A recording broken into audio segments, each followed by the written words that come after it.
ఓం శ్రీ గణపతే నమః. అయోధ్యకాండ 2వ అధ్యాయం నుంచి మనం చెప్పుకోబోతున్నాము.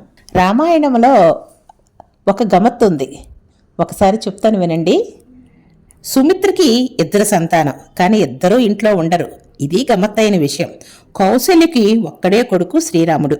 ఆయన కౌశల్య ఇంటిలోనే ఉంటాడు. కైకమ్మకి ఒక్కడే కొడుకు భరతుడు. భరతుడు కూడా కైకమ్మ ఇంటిలోనే ఉంటాడు. కానీ సుమిత్రకి 2 సంతానం ఉన్నా కూడాను లక్ష్మణుడు శత్రుఘ్నుడు ఎప్పుడూ సుమిత్ర ఇంట్లో ఉండడు. లక్ష్మణుడేమో శ్రీరామ భక్తుడు, రాముడి దగ్గరే ఉంటాడు. శత్రుఘ్నుడేమో భరతుడంటే చాలా ఇష్టం. ఎక్కడ భరతుడు ఉంటే భరతుడిని అనుసరిస్తూ ఉంటాడు. రామలక్ష్మణులిద్దరూ కలిసి ఉంటారు, భరత శత్రుఘ్నులిద్దరూ కలిసి ఉంటారు. భరతుడు రామభక్తుడు. భరతుడికి అన్నగారైన రాముల వారంటే చాలా భక్తి శ్రద్ధ కూడా ఉన్నాయి. భరత శత్రుఘ్నులిద్దరూ కూడాను భరతుని మేనమామైన యుధాదిత్య గృహానికి వెళ్ళారు. యుధాదిత్యకి మేనల్లుడు అంటే ఇష్టమని మేము అంతకుముందు కూడా చెప్పున్నాం. అక్కడ వాళ్ళు సర్వసఖ్యాలనే అనుభవిస్తున్నారు. ఎన్ని సౌఖ్యాలున్నా కూడా ప్రతినిత్యం తండ్రి గారిని వారు స్మరించుకునేవాళ్ళంట. అది వాళ్ళ గొప్ప లక్షణం. ఇలా జరుగుతూ ఉంది. అయోధ్య పట్టణం అంతా ఎంతో సంతోషంగా ఉంది. తండ్రి దశరథ మహారాజు కూడా తనకు దూరంగా ఉన్న భరత శత్రుఘ్నులు కూడా అనుకుంటూనే ఉన్నారు. మనం రాముల వారి గురించి మాట్లాడుకుంటుంటే మనకు ఒక పద్యం గుర్తుకొస్తుంది. తన కోపము తన శత్రువు, తన శాంతము తనకు రక్ష, దయచుట్టంబో తన సంతోషమే స్వర్గము, తన దుఃఖమే నరకమండ్రు తజ్జము సుమతి. ఇది మన అందరికీ తెలిసిందేను. రాముల వారు ఎంత సంతోషంగా ఉంటారు. పెద్దవాళ్ళంటే ఎంత మన్ననగానో, ఎంత ప్రియంగా మాట్లాడడం, ఎంత ఓర్పుగా ఉండటం అనేది శ్రీరామచంద్రుని చూసే నేర్చుకోవాలి. రాముడు మధుర భాషి, ప్రియంగా మాట్లాడే స్వభావి. ఎవరైనా పెద్దవాళ్ళు వస్తే లేచి వాళ్ళని ఆహ్వానించి వాళ్ళని కూర్చోబెట్టి ఉచితాసనం మీద నమస్కరించి ప్రియ భాషణలు చేసేవారు.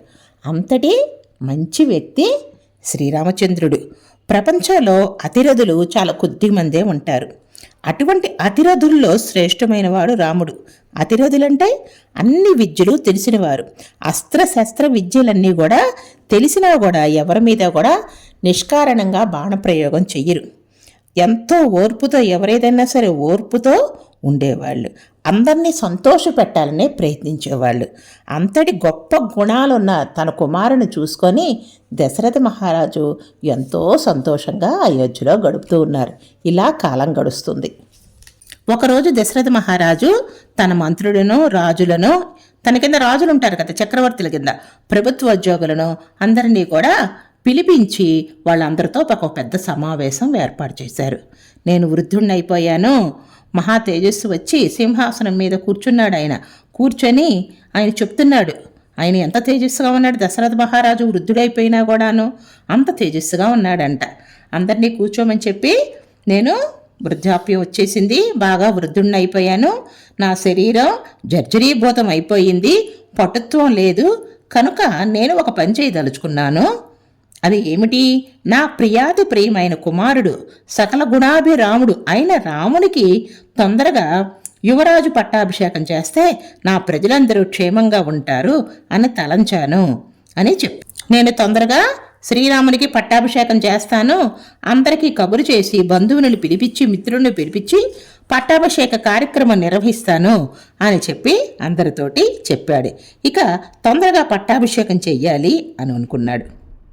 నతు కేకేయ రాజానం జనకం వా నరాధిపః త్వరయా చానయామాస పశ్చాత్తో శ్రోషిత ప్రియం.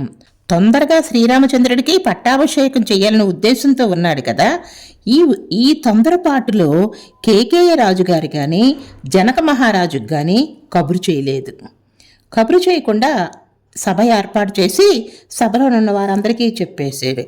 చెప్పి, నా శరీరం అంతా కూడా జర్జరీభూతం అయిపోయింది, ముడతలు పడిపోయింది, నా శరీరం పట్టుత్వం లేదు, కనుక నేను నా కుమారుడైన శ్రీరామచంద్రుడికి పట్టాభిషేకం చేయదలుచుకున్నాను అని సభలో ప్రకటించేశారు.